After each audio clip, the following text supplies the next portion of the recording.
दादी को मिला टाइम ट्रैवल वाला घड़ी। उत्तर भारत के एक छोटे से गांव सूरजपुर में एक बूढ़ी लेकिन बेहद प्यारी दादी रहती थीं। गांव छोटा था लेकिन लोगों के दिल बड़े थे। सुबह होते ही मंदिर की घंटियां बजतीं, बच्चे स्कूल जाते और खेतों से मिट्टी की खुशबू पूरे माहौल को शांत बना देती। दादी का नाम था सरस्वती देवी, लेकिन पूरे गांव में सब उन्हें सिर्फ दादी कहते थे।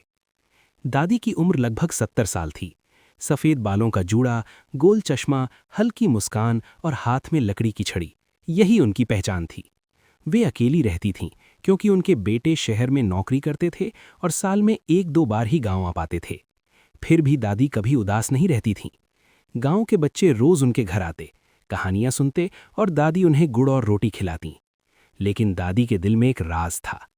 उन्हें हमेशा लगता था कि अगर समय पीछे जा सकता तो शायद वे अपनी जिंदगी की कुछ गलतियां सुधार सकती थीं। पुराना बाजार और रहस्यमयी दुकान। एक दिन गांव में सालाना मेला लगा। चारों तरफ रंग बिरंगी दुकानें, खिलौने, मिठाइयां और ढोल नगाड़ों की आवाज गूंज रही थी। दादी भी धीरे धीरे छड़ी के सहारे मेले में पहुंची। चलते चलते उनकी नज़र एक अजीब सी दुकान पर पड़ी। दुकान बाकी दुकानों से अलग थी। पुरानी लकड़ी की, ऊपर धूल भरा बोर्ड लगा था, समय की चीजें। दादी हैरान हो गईं। अंदर एक बूढ़ा आदमी बैठा था जिसकी आंखें चमक रही थीं। आइए, मैं आपका इंतजार कर रहा था, उसने मुस्कुराकर कहा। दादी चौंक गईं। तुम मुझे जानते हो? वो बोला। जो समय को ढूंढता है, समय उसे खुद ढूंढ लेता है। दादी को बात समझ नहीं आई, लेकिन उनकी नज़र एक पुरानी जेब घड़ी पर टिक गई। घड़ी सुनहरी थी लेकिन बहुत पुरानी लग रही थी। ये कितने की है? दादी ने पूछा। दुकानदार धीरे से बोला, कीमत पैसे नहीं, हिम्मत है। दादी ने हंसते हुए कहा, पहेलियां मत बुझाओ, सीधा बोलो। वो गंभीर हो गया। ये घड़ी समय में ले जाती है, लेकिन याद रखना, हर बदलाव की कीमत होती है। दादी ने इसे मजाक समझा और थोड़े पैसों में घड़ी खरीद ली। जाते समय दुकानदार ने आखिरी बात कही, 3 बार से ज्यादा समय मत बदलना, वरना समय तुम्हें बदल देगा। पहली यात्रा, बचपन की यादें। रात को दादी घर लौटी। जिज्ञासा में उन्होंने घड़ी खोली। जैसे ही उन्होंने बटन दबाया, चारों तरफ तेज रोशनी फैल गई। हवा घूमने लगी और अचानक दादी खुद को एक पुराने आंगन में खड़ी पाईं। वह उनका अपना घर था, लेकिन 60 साल पुराना। छोटी सी लड़की दौड़ रही थी। दादी की आंखों में आंसू आ गए। वह खुद थीं, बचपन वाली सरस्वती।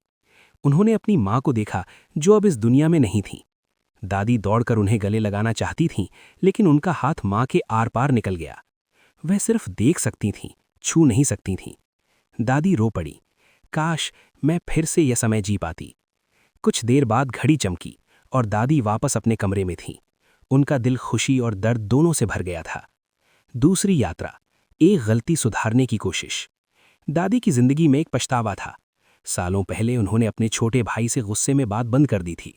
फिर एक हादसे में भाई की मौत हो गई और सुलह कभी नहीं हो पाई। दादी ने घड़ी फिर दबाई। इस बार वह उस दिन पहुंची जब झगड़ा हुआ था। उन्होंने अपने जवान रूप को देखा, गुस्से में चिल्लाते हुए। दादी चिल्लाईं, रुक जाओ, माफ कर दो उसे। अचानक समय बदल गया। जवान सरस्वती शांत हो गईं और भाई को गले लगा लिया। दादी खुश हो गईं, लेकिन तभी सब कुछ धुंधला होने लगा। बदला हुआ वर्तमान। जब दादी वापस आईं तो उनका घर बदल चुका था। दीवारों पर नई तस्वीरें थीं। दरवाजे पर एक युवक खड़ा था। दादी, आप ठीक हैं? दादी चौंक गईं। उन्हें पता चला उनका भाई जिंदा रहा था और अब पूरा परिवार अलग था। लेकिन एक समस्या थी। गांव के बच्चे अब उन्हें पहचानते ही नहीं थे। उनकी यादें बदल चुकी थीं। दादी समझ गईं, समय बदलने से सब कुछ बदल जाता है। तीसरी यात्रा, सबसे बड़ा फैसला। अब दादी डर गईं, लेकिन तभी उन्हें पता चला कि भविष्य में गांव सूखे की वजह से उजड़ने वाला है। उन्होंने सोचा, अगर वे अतीत में जाकर कुछ बदल दें तो पूरा गांव बच सकता है। उन्होंने तीसरी बार घड़ी दबाई। वे कई साल पीछे पहुंची। उन्होंने लोगों को समझाया कि नदी के पास बांध बनाओ, पेड़ लगाओ। लोगों ने उनकी बात मान ली। समय का गुस्सा। अचानक आसमान काला हो गया। घड़ी तेजी से चमकने लगी। एक आवाज गूंजी, तुमने नियम तोड़ दिया। दादी डर गईं। समय ने कहा, हर बदलाव संतुलन बिगाड़ता है। दादी धीरे से बोली, अगर मेरी यादें मिट जाएं लेकिन गांव बच जाए तो मुझे मंजूर है। घड़ी टूट गई। तेज रोशनी छा गई। नया सवेरा। सुबह गांव में हरियाली थी, नदी बह रही थी, लोग खुश थे। दादी अपने आंगन में बैठी थीं, उन्हें सब कुछ धुंधला धुंधला याद था। बस इतना पता था, उन्होंने किसी के लिए कुछ अच्छा किया है। गांव के बच्चे फिर उनके पास आए। दादी, कहानी सुनाओ। दादी मुस्कुराईं। आज मैं तुम्हें समय की कहानी सुनाऊंगी। उन्होंने आसमान की तरफ देखा और धीरे से कहा, समय को बदलने से ज्यादा जरूरी है समय की कद्र करना।